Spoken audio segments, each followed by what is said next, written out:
Good morning all of you. सार्थक पहल बदलाव हमसे है में पुनः एक बार आप लोगों का स्वागत है। और सार्थक पहल के माध्यम से हम पढ़ रहे हैं केंद्रीय सतर्कता आयोग CBC। शॉर्ट में एक बार फिर देख लेते हैं हम। के संथानम समिति कब गठन हुआ? 1962। कौन थे के संथानम? तमिलनाडु के वरिष्ठ कांग्रेसी नेता, तमिलनाडु के वरिष्ठ कांग्रेसी नेता। और इनकी अनुशंसा पर 1964 में केंद्रीय सतर्कता आयोग का गठन किया गया, लेकिन इसे कोई वैधानिक दर्जा नहीं दिया था, वैधानिक दर्जा नहीं था। और वैधानिक दर्जा कब दिया? सतर्कता अधिनियम 2002 के तहत 2003 सतर्कता अधिनियम 2002 के तहत। ये याद रखना, अधिनियम कब का? 2002 का। कब दिया गया? 2003 में। क्या काम है इसका? भ्रष्टाचार की जांच करना, भ्रष्टाचार की जांच करना। शक्तियां कैसे प्राप्त होती हैं? भ्रष्टाचार अधिनियम 1988, भ्रष्टाचार अधिनियम 1988। कौन करता है इनकी नियुक्ति? राष्ट्रपति। हाँ, कौन करता है नियुक्ति? राष्ट्रपति जो है एक समिति की अनुशंसा पर, एक समिति की अनुशंसा पर राष्ट्रपति द्वारा की जाती है। और इस समिति में कौन कौन सदस्य होते हैं? तो उस समिति का अध्यक्ष प्रधानमंत्री होता है। सदस्य दो होते हैं, केंद्र में विपक्ष का नेता और लोकसभा का विपक्ष का नेता, हाँ, लोकसभा में विपक्ष का नेता, और दूसरा केंद्रीय गृह मंत्री या उसका भार साधक मंत्री, जो भी केंद्रीय गृह मंत्री होगा वो। ये तीनों की समिति मिलकर राष्ट्रपति को जिसका नाम सजेस्ट करते, राष्ट्रपति महोदय जी उनकी नियुक्ति कर देते हैं। एक पोर्टल है इसका भ्रष्टाचार निवारण के लिए। जैसे इलेक्शन की शिकायत करने के लिए, इलेक्शन में यदि आदर्श आचार संहिता का कहीं उल्लंघन हो रहा हो तो एक पब्लिक ऐप बताया था मैंने, CBC। ऐसे भ्रष्टाचार के लिए, भ्रष्टाचार निवारण हेतु कोई पोर्टल प्रारंभ किया है क्या? भ्रष्टाचार निवारण हेतु पोर्टल, भ्रष्टाचार निवारण हेतु पोर्टल यदि देखें हम तो VIGEYE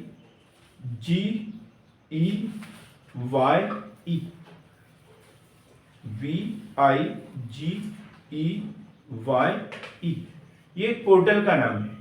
और इसके माध्यम से हम भ्रष्टाचार से संबंधित कोई भी शिकायत दर्ज करवा सकते हैं।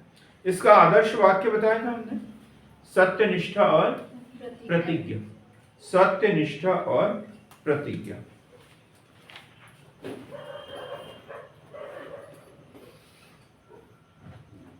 वैधानिक दर्जा 11 सितंबर 2003। कहां पर है इसका मुख्यालय? नई दिल्ली में। संरचना क्या है इसकी योगेश? एक मुख्य निर्वाचन, त्रिसदस्य, एक मुख्य सतर्कता आयुक्त और दो सतर्कता आयुक्त, दो सतर्कता आयुक्त और एक क्या है? मुख्य सतर्कता आयुक्त। योग्यता नहीं पढ़ा आपने? क्या योग्यता हो? कोई विशेष प्रावधान तो नहीं है योग्यता का, लेकिन प्रशासनिक सेवा में रहे हो, प्रशासनिक सेवा में रहे हो। तो सीधी सी बात है, मतलब किसी जो IAS वगैरह, सीनियर IAS वगैरह होते हैं, वो उन्हीं को इसमें नियुक्त किया जाता है। प्रशासनिक सेवा में रहे हो। कार्यकाल पढ़ लिया करने, 4 वर्ष या 65 वर्ष, या कंफ्यूज होते रहते हैं। बहुत कम अधिकारियों के लिए कार्यकाल 4 वर्ष होता है, बाकी इसमें जो नियुक्त होते हैं 5 वर्ष होता है, और जो प्रशासनिक सेवा वालों को जो नियुक्ति दी जाती है उसमें 6 वर्ष या 65 वर्ष की आयु जो भी पहले हो। लेकिन इनके लिए क्या प्रावधान है? 4 वर्ष या 65 वर्ष की आयु जो भी पहले हो। और पुनर्नियुक्ति का प्रावधान नहीं, पुनर्नियुक्ति का प्रावधान नहीं है। एक बार नियुक्त हो गए, कार्यकाल खत्म हो गया, तो उन्हें दोबारा इस पद पर नियुक्त नहीं किया जा सकता। अब इनकी रिपोर्ट किसको सौंपते हैं? ये रिपोर्ट नियुक्ति कौन करता है? राष्ट्रपति। तो रिपोर्ट भी राष्ट्रपति को ही सौंपते हैं, लेकिन हर 6 महीने के बाद, साल भर के बाद नहीं। जैसे बाकी इसमें पढ़ा अपन ने, वार्षिक रिपोर्ट प्रतिवर्ष राष्ट्रपति को सौंपते हैं, राष्ट्रपति महोदय संसद के पटल पर रखते हैं, ये अपन ने पढ़ा है। लेकिन इसमें क्या है, जो रिपोर्ट है यह प्रतिवेदन वर्ष समाप्ति के 6 माह के भीतर लिखेंगे।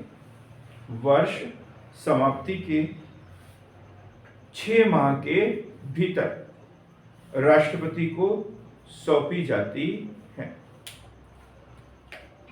वर्ष समाप्ति के 6 माह के भीतर राष्ट्रपति को सौंपी जाती है। राष्ट्रपति इसे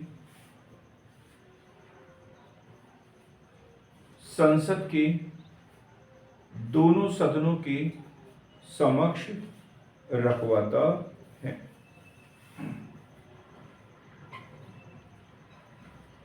अब क्वेश्चन ये उठता है, जैसे अभी बता दिया मैंने 6 महीने के अंदर, 6 महीने वाला प्रावधान नहीं है। मतलब वार्षिक रिपोर्ट ये होती है, लेकिन वर्ष समाप्त हो गया तो उसके 6 महीने के भीतर उन्हें अपनी रिपोर्ट सबमिट करना होता है। क्लियर हो गई बात एकदम? वार्षिक रिपोर्ट राष्ट्रपति को सौंपते हैं, लेकिन वर्ष समाप्ति के 6 माह के भीतर, और फिर राष्ट्रपति महोदय संसद के दोनों सदनों के समक्ष इसे रखते हैं। कार्य सबको पता है, क्या कार्य करता है? 3 नंबर का क्वेश्चन आ सकता है कि सतर्कता आयुक्त के कार्य लिखे या केंद्रीय सतर्कता आयोग के कार्य लिखे, तो क्या लिखेंगे? भ्रष्टाचार से संबंधित मामलों की जांच करना, भ्रष्टाचार से संबंधित मामलों की जांच करना। और भ्रष्टाचार रोकना ये कार्य नहीं है। भ्रष्टाचार रोकना, और फिर भी कोई भ्रष्टाचार में लिप्त पाया जाता है तो फिर उसकी जांच करना। पहले तो रोकना मुख्य कार्य है, तो अपन थोड़ा सा लिख लेंगे इसे। किसी कर्मचारी द्वारा कार्य में लिखेंगे, बड़ा सरल है, इसे नोट करेंगे। फिर हमारा आज का मुख्य जो टॉपिक है वो केंद्रीय सूचना आयोग है। किसी कर्मचारी द्वारा भ्रष्टाचार निवारण अधिनियम, हाँ बताइए सरिता जी, भ्रष्टाचार निवारण अधिनियम 2-3 बार बता दिया मैंने। भ्रष्टाचार निवारण अधिनियम 1988, बहुत बढ़िया।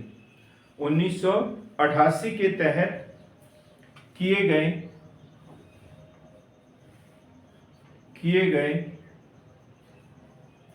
विशेष लिखने की जरूरत नहीं, किए गए अपराधों की जांच करना।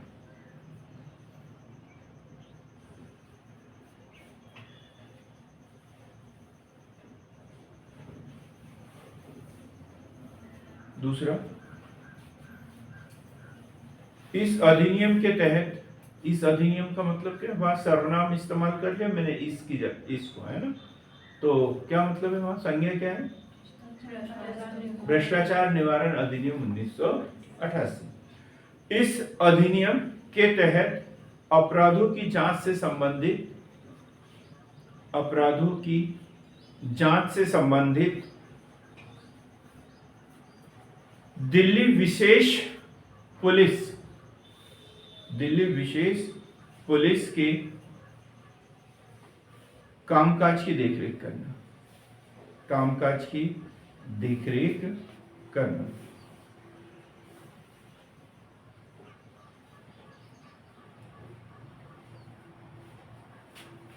केंद्र सरकार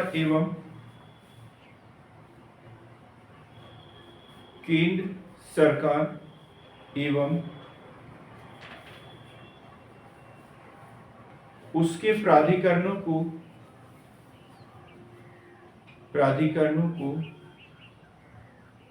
भ्रष्टाचार के मामले में सलाह देना। भ्रष्टाचार के मामले में सलाह देना, सलाह देना। सरकारी कर्मचारी पर, अगला लिखेंगे, सरकारी कर्मचारी पर भ्रष्टाचार के आरोपों की जांच करना,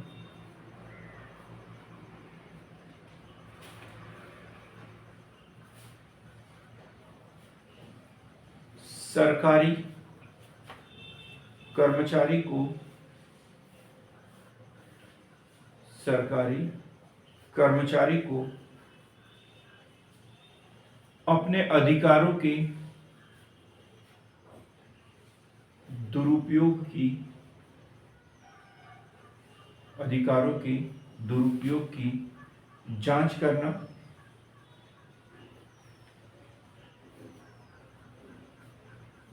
व आगे की कार्यवाही सीबीआई को सौंपना, सीबीआई को सौंपना, सीबीआई को सौंपना। ठीक, क्लियर है यहां तक?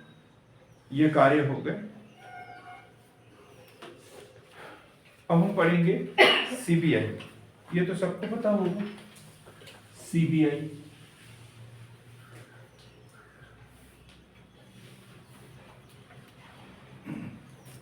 क्या होता है? योगेश, केंद्रीय जांच ब्यूरो, सेंट्रल इन्वेस्टिगेशन, नहीं, central bureau of investigation, central bureau of investigation, CBI, केंद्रीय जांच ब्यूरो। हिंदी में क्या बोलते हैं? केंद्रीय जांच ब्यूरो। कब हुआ गठन इसका? कोई बता सकता है? Online, offline? 1 अप्रैल 1963। 1 अप्रैल 1963। यही क्वेश्चन पूछे तो किस समिति के अनुशंसा पर? के संथानी। उन्होंने 1962 में समिति गठित हुई थी और बोला था भ्रष्टाचार को दूर करने के लिए कुछ ना कुछ तो हमें करना चाहिए। तो फिर आयोग नहीं बनाया तो पहले क्या बनाया? सीबीआई बना दिया। तो भारत सरकार के एक संकल्प के द्वारा, किसी अधिनियम के तहत हुआ क्या? नहीं, भारत सरकार के एक संकल्प के द्वारा। इससे पहले क्या था ये? अभी हमने एक नाम पढ़ा, दिल्ली विशेष पुलिस बल, पढ़ा। अभी आगे दूसरी लाइन में लिखेंगे, सीबीआई एक सांविधिक निकाय नहीं है एवं दिल्ली विशेष पुलिस स्थापना अधिनियम, दिल्ली विशेष पुलिस स्थापना अधिनियम 1946 से अपनी शक्तियां प्राप्त करता है। मुख्यालय कहां पर है इसका?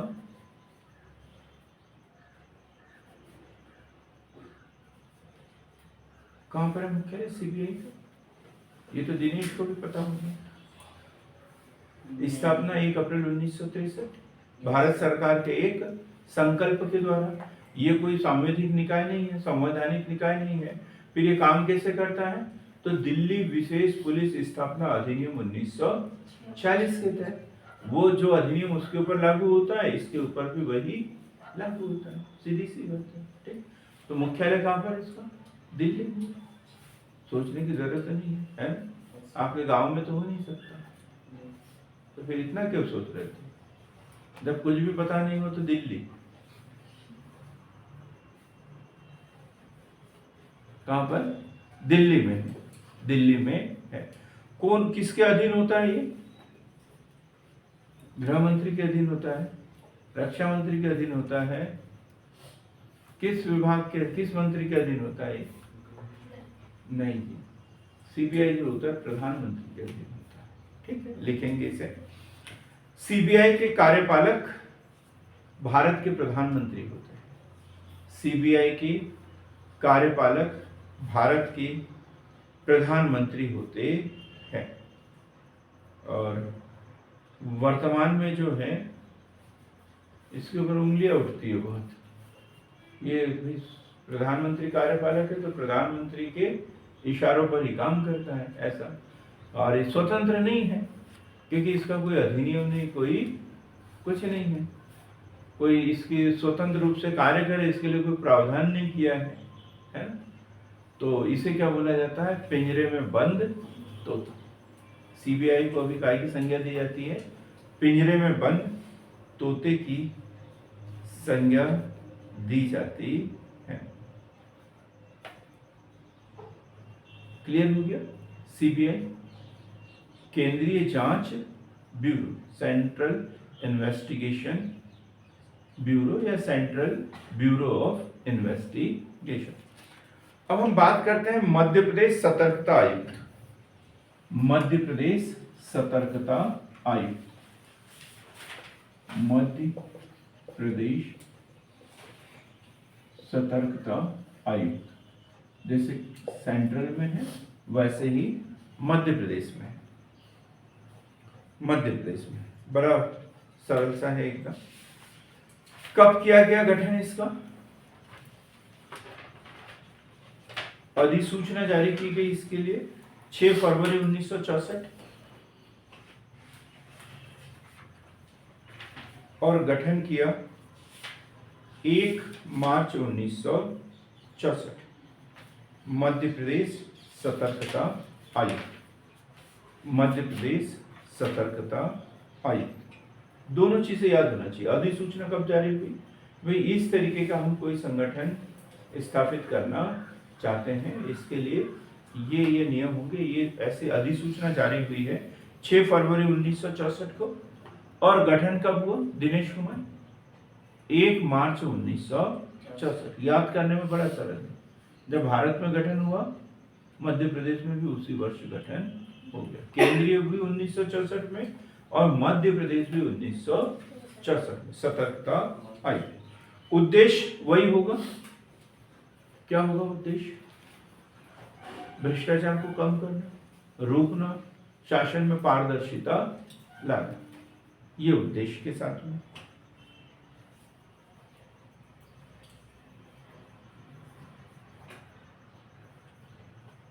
भ्रष्टाचार को समाप्त करना, प्रशासन में पारदर्शिता लाना, प्रशासन में पारदर्शिता लाना।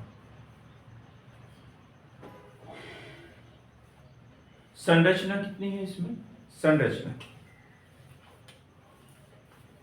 स्थापना पढ़ लिए। स्थापना है 1 मार्च 1964। उद्देश्य बड़ा सीधा सा है, भ्रष्टाचार कम करना व प्रशासन में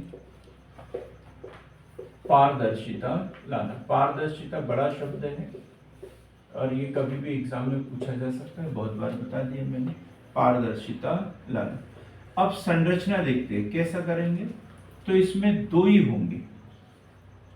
केंद्र में 3 सदस्य था, इसमें 2 है। एक है मुख्य सतर्कता आयुक्त और दूसरा है उप सतर्कता आयुक्त।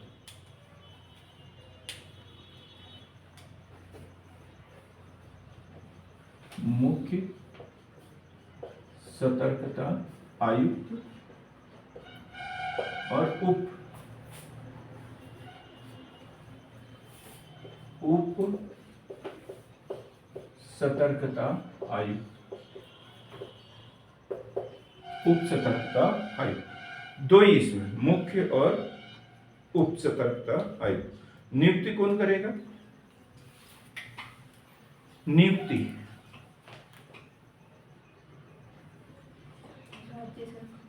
राज्य सरकार ही करेगी, स्वाभाविक सी बात है। लिखेंगे नियुक्ति राज्य सरकार द्वारा की जाती है। अब राज्य सरकार है तो फिर सीधी सी बात है, राज्यपाल के माध्यम से नियुक्ति पत्र मिलेगा इसको। जब भी सरकार की बात आती है तो कभी मुख्यमंत्री किसी को नियुक्ति पत्र नहीं देते। कौन देते हैं? राज्यपाल के माध्यम से ही नियुक्ति पत्र दिए जाते हैं। अब एक ये था, इससे पहले ये लोकपाल लोकायुक्त, ये नाम सुने होंगे आपने, है ना। केंद्रीय लोकपाल अधिनियम लाया गया, बार बार लेके आया जाता है कि लोकपाल अधिनियम लाया जाए। फिर लोकपाल अधिनियम लाया जो अभी दिल्ली की सरकार है, आम आदमी पार्टी, अन्ना हजारे जी का नाम सुना होगा आपने, है ना। आप लोग तो जागृत हो गए थे क्या 2012 में? हो गए थे जागृत? समझ विकसित हो गई थी क्या हो रहा है क्या नहीं हो रहा, है ना। अन्ना हजारे जी दूसरे गांधी बोल रहे थे उन्हें, है ना, महाराष्ट्र के। उनके गांव का फोटो और ये वो खूब आ रहा था, और वो क्या बोलते थे, लोकपाल अधिनियम लाया जाए। और प्रधानमंत्री और ये जितने भी वरिष्ठ है ये सब लोकपाल के दायरे में आए, ये बात उठती थी, है ना। और बहुत बड़ा आंदोलन चलाया, आम आदमी पार्टी का गठन हो गया। फिर आम आदमी पार्टी का गठन हो गया, ठीक है। बाकी बातें बाद में कर लेंगे, अभी तो इतना ही याद रखिए कि आम आदमी पार्टी का गठन हो गया। तो लोकायुक्त नामक संस्था तो राज्य स्तर पर है। केंद्रीय जो विजिलेंस टीम आती है ना बाहर से, संभाग से आती है, रंगे हाथों पकड़ लेते हैं, तो लोकायुक्त का छापा पड़ गया, ये सब बातें पढ़ते हो ना अखबारों में, इतनी रिश्वत लेते पाया गया ये वो, तो वो राज्य लोकायुक्त है ना, उसको भी थोड़ा सा हम पढ़ लेंगे। इसको एक हम यहीं पे इसलिए छोड़ देते हैं क्योंकि ये वही है जो केंद्र में केंद्रीय सतर्कता आयुक्त करता है, राज्य में राज्य सतर्कता आयुक्त करते। तो कब नियुक्ति हुई, क्या हुआ, इतना सा हमें अलग से पढ़ना था। अब हम पढ़ते हैं मध्य प्रदेश राज्य लोकायुक्त। मध्य प्रदेश राज्य लोकायुक्त, मध्य प्रदेश राज्य लोकायुक्त। हाँ बताएं जरा। 1981, भाई इतना याद रखें, गठन 1981, 1981 गठन 1981। नियुक्ति कौन करता है? नियुक्ति करते हैं राज्यपाल। राज्यपाल किसकी सलाह पर करेंगे, अभी कुछ मत करो। किसकी सलाह पर नियुक्ति राज्यपाल करते हैं, किसकी सलाह पर? हाँ सीएम की। और इवने जी हाई कोर्ट के करेले का जूस पी के नहीं आया लगता है ना, इसलिए एकदम मुंह बंद है आपका।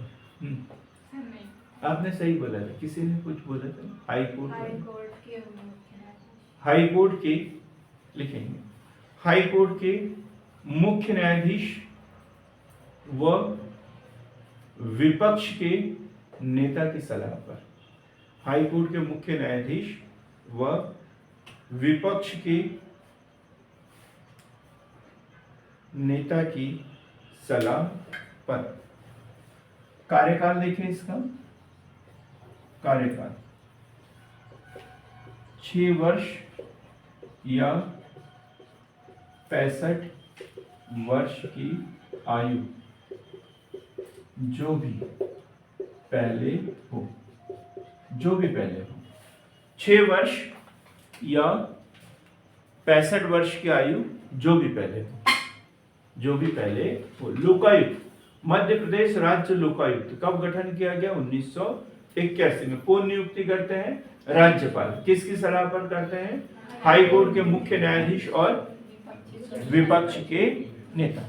राज्य जो विधानमंडल में जो विपक्ष का नेता होगा वो, इन दोनों की अनुशंसा पर। अब बात आते हैं क्या योग्यता होनी चाहिए।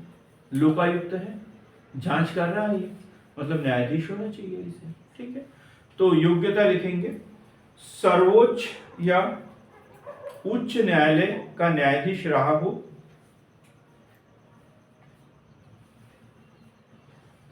सर्वोच्च या मतलब सुप्रीम कोर्ट या हाई कोर्ट का न्यायाधीश रहा हो, एक तो ये शर्त हो गई, और ये नहीं तो दूसरी में क्या होगी, दूसरी शर्त योग्यता क्या है, ये भारत सरकार या राज्य सरकार का सचिव रहा हो, मतलब प्रशासनिक अधिकारी हो, नहीं तो दोनों में से कोई भी हो। प्रथम लोकायुक्त कौन थे, ये थर्ड टाइप का जीके है, जो बस स्टैंड पे 15 रुपए में किताब मिलती है, उसमें भी ये लिखा हुआ रहता है। मध्य प्रदेश के प्रथम लोकायुक्त कौन थे, पीवी दीक्षित। पी क्या बताया दिनेश, इन्होंने तो बड़ा गलत बोल दिया है, पी बोल दिया आपको। पी का मतलब क्या है यहाँ पे, हाँ दिनेश, आप मन में सोच तो नहीं रहे थे कि मैं लेके ही नहीं आया आज। योगेश पी,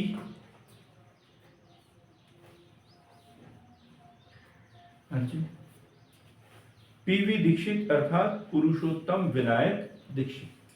पीवी दीक्षित, पुरुषोत्तम विनायक दीक्षित। प्रथम उप लोकायुक्त रघुनाथ भावे।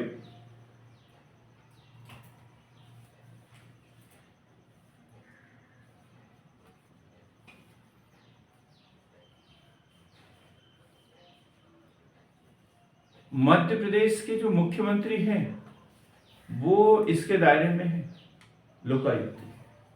मुख्यमंत्री लोकायुक्त के दायरे में है, लोकायुक्त की जांच के दायरे में है। लेकिन विधानसभा अध्यक्ष व मध्य प्रदेश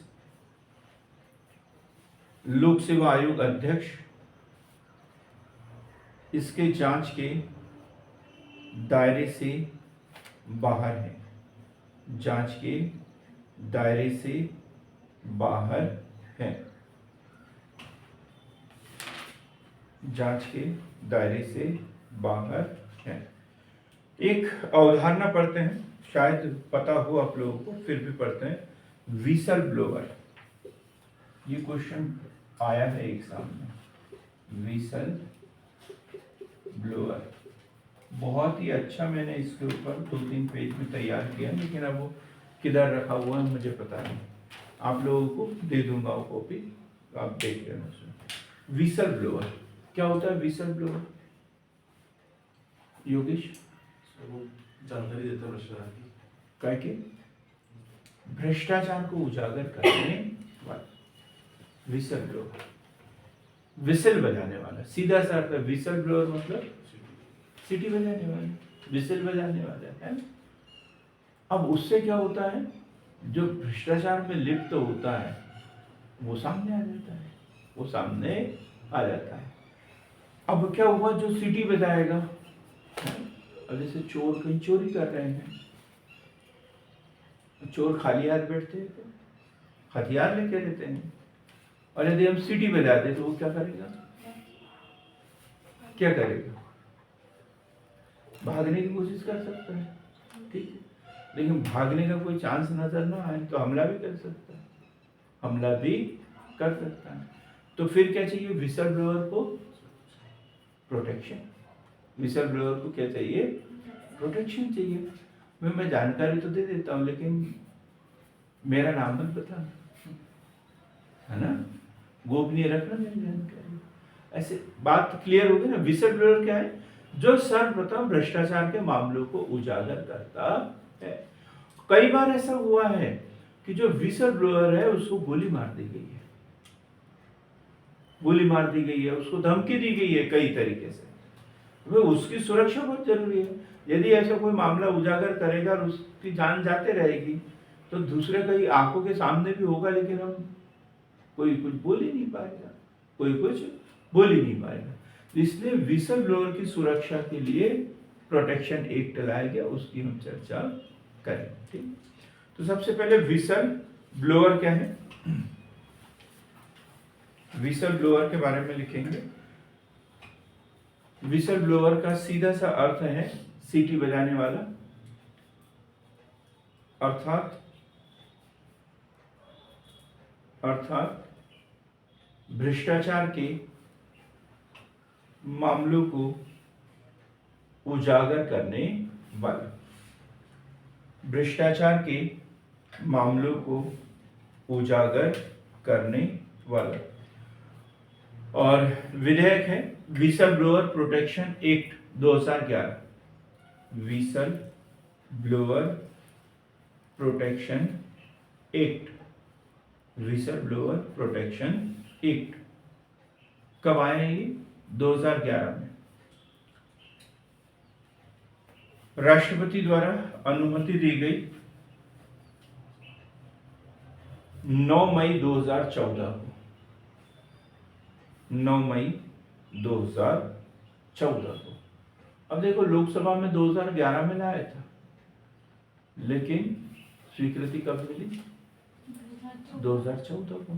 मतलब ये हुआ है कि बीच में ये एक दो बार खारिज हुआ, लोकसभा ने पारित किया तो राज्यसभा ने नहीं, राज्यसभा ने पारित किया तो लोकसभा ने नहीं, इस तरीके से दिक्कत हुई। लेकिन फाइनली पारित कब हो गया है? राष्ट्रपति महोदय जी के हस्ताक्षर कब होंगे? 9 मई 2014। उद्देश्य क्या होगा भाई? अभी अब मैंने विसल ब्लोअर के बारे में इतना बताया तो उद्देश्य पता चल गया होगा। क्या उद्देश्य है इसका विजया जी? भ्रष्टाचार को उजागर करना। नहीं, उसके लिए तो सीबीसी है ना, सुरक्षा। सुरक्षा, विसल ब्लोअर की सुरक्षा है ना, यही उद्देश्य है। भ्रष्टाचार की जानकारी देने वाले लोगों की, भ्रष्टाचार की जानकारी देने वाले लोगों की सुरक्षा व संरक्षण का प्रावधान करना, सुरक्षा व संरक्षण का प्रावधान करना। क्लियर हो गया एकदम? विसल ब्लोअर क्या है? भ्रष्टाचार के मामले को उजागर करने वाला। विसल ब्लोअर एक्ट की जरूरत क्यों पड़ी?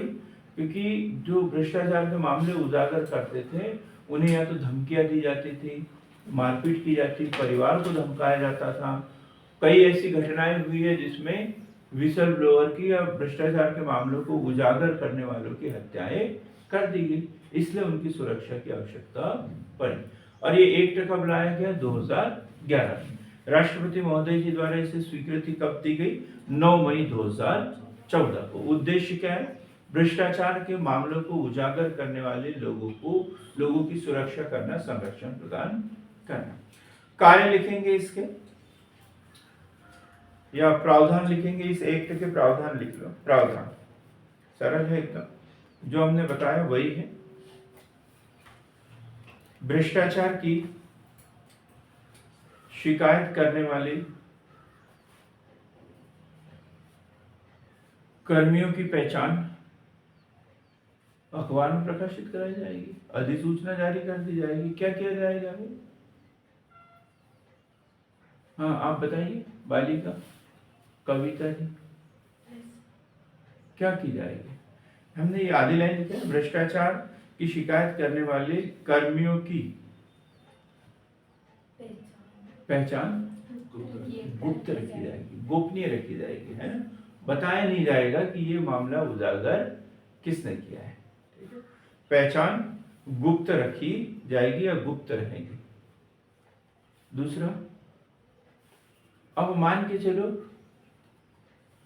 कि सामने वाला डर रहा है, बता तो दिया उसने, है ना, मुझे वो फिल्मों में देखा नहीं आपने, पुराने फिल्मों में 80-90 के दशक की फिल्मों में पुलिस पकड़ लेती है, बोलता बता किसका माल था, सामने वाला क्या बोलता है, साहब बताऊंगा तो वो मुझे जान से मार देगा, बोलता मरेगा तो तब भी, मरेगा तो अब भी, है ना, यदि नहीं बताएगा तो बोलते एक शर्त पे बताता हूँ कि आप ये बात किसी को नहीं बताओगे। अब बोलते नहीं बताऊंगा, फिर भी क्या होता है, पता चल ही जाता है, पता चल ही जाता है। तो फिर वो शाकाल जैसा आदमी कुर्सी पे बैठा देता है, बटन दबाता है और ऐसे ऐसे गोल गोल घुमाता है उसको, वैसा डर लगता है ना उनको, वे ऐसे आदमी के चक्कर में ना पड़े, इसलिए उसे सुरक्षा भी प्रदान की जाती है। पहली बात तो इसमें प्रावधान है कि गोपनीय रखा जाएगा, वो बताया नहीं जाएगा, और फिर भी कि कोई आवश्यक स्थिति बनती है तो सुरक्षा भी प्रदान की जाएगी। दूसरी लाइन, सुरक्षा प्रदान की जाएगी, सुरक्षा प्रदान की जाएगी। यहां तक तो ठीक है, यहां तक तो ठीक है, लेकिन यदि मेरी प्रिया से दुश्मनी हो तो पैसे ले लो मैं और नाम बता दो प्रिया का, तो प्रिया तो खूब रिश्वत लेती है, ऐसा भी हो सकता है? और अब उसमें प्रावधान है कि बात कैसे रखना है, गोपनीय रखना है। बेचारी प्रिया परेशान, मेरा नाम किसने बता दिया, मैंने तो कभी रिश्वत ली नहीं, कुछ नहीं, मेरा नाम किसने बताया, उनके घर में जांच हो रहे हैं, छापे पड़ रहे हैं, सब कुछ हो रहा है, उसको पता ही नहीं, और फिर कुछ भी नहीं निकला उसके घर में, तो फिर क्या करेंगे? अब तो तेरा नाम गोपनीय नहीं रखा जाएगा, अब तो सामने लाना ही पड़ेगा, और सामने लाने के साथ साथ प्रकरण भी दर्ज होगा, सजा भी होगी। बात क्लियर होगी ना एकदम? यदि कोई झूठी शिकायत करता है तो उसके लिए सजा का भी प्रावधान है इसमें। मतलब हम नाम गोपनीय रखा जाएगा, इसका मतलब ये नहीं कि हम किसी की भी झूठी शिकायत करते हैं। यदि झूठी शिकायत पाई जाती है तो फिर नाम गोपनीय नहीं रहेगा। ठीक है, लिखेंगे लास्ट पॉइंट, गलत या दुर्भावना से प्रेरित शिकायतें, गलत या दुर्भावना से प्रेरित शिकायतें पाए जाने पर शिकायतकर्ता को 2 साल का कारावास, साथ ही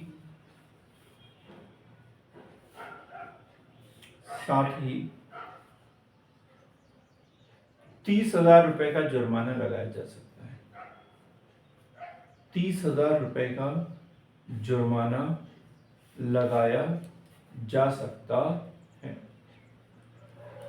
30,000 रुपए तक का जुर्माना लगाया जा सकता है। क्लियर एकदम? 30,000 रुपए तक का जुर्माना लगाया जा सकता है।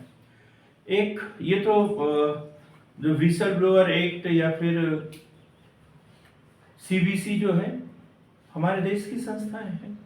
एक है transparency international, transparency international, transparency international, transparency international,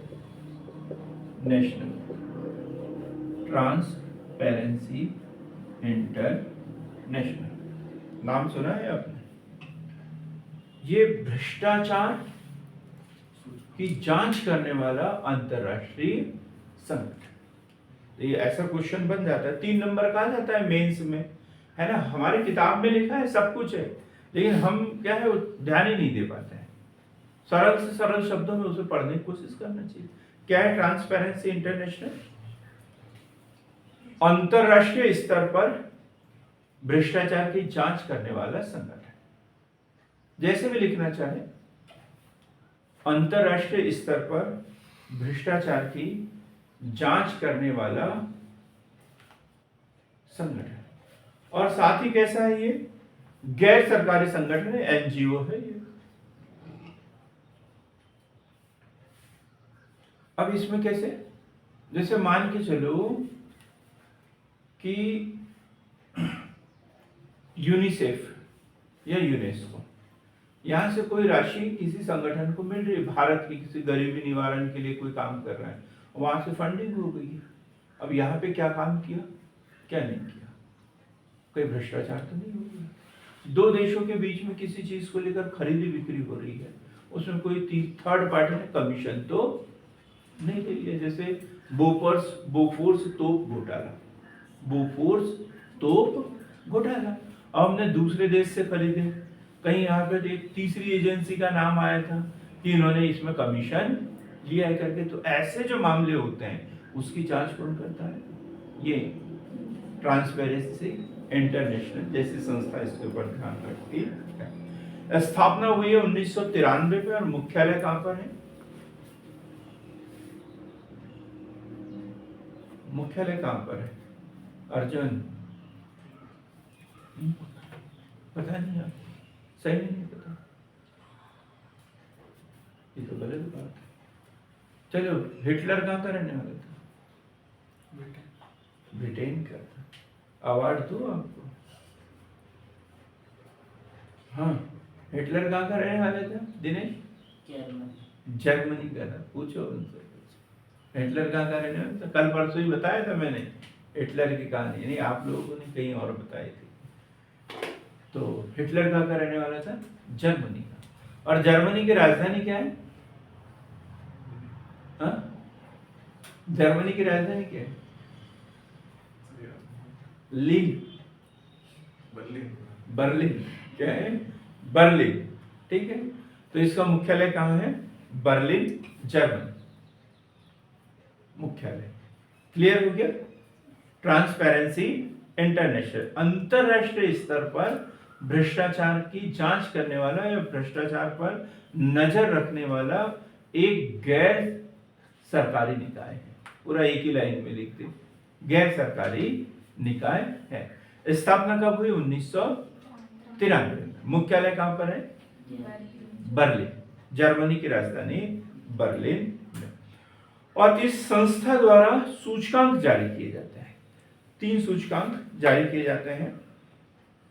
number 1 वैश्विक भ्रष्टाचार धारणा सूचकांक, वैश्विक भ्रष्टाचार धारणा सूचकांक।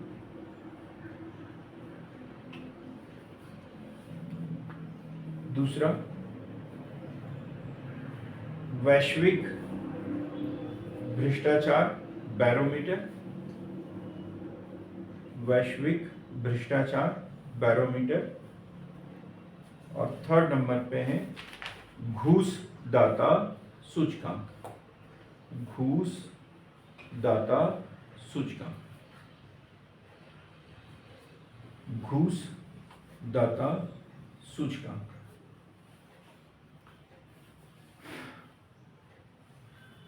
केंद्रीय सतर्क, एक सरल सा क्वेश्चन है, केंद्रीय सतर्कता आयोग का प्रतीक चिन्ह किसने डिजाइन किया है, नहीं पढ़ा अपन ने, बियान सरकार, प्रतीक चिन्ह बियान सरकार, बियान सरकार। सतर्कता आयोग कल भी पढ़ा हमने, आज भी पढ़ा, अब इसे रेस्ट देते हैं और हम पढ़ेंगे अब सूचना आयोग, केंद्रीय सूचना आयोग। सूचना का अधिकार अधिनियम बड़ा महत्वपूर्ण, जहां सरकार जो है, सरकारी कामकाज में यदि पारदर्शिता लाना है, पारदर्शिता, ठीक, जवाबदेहिता,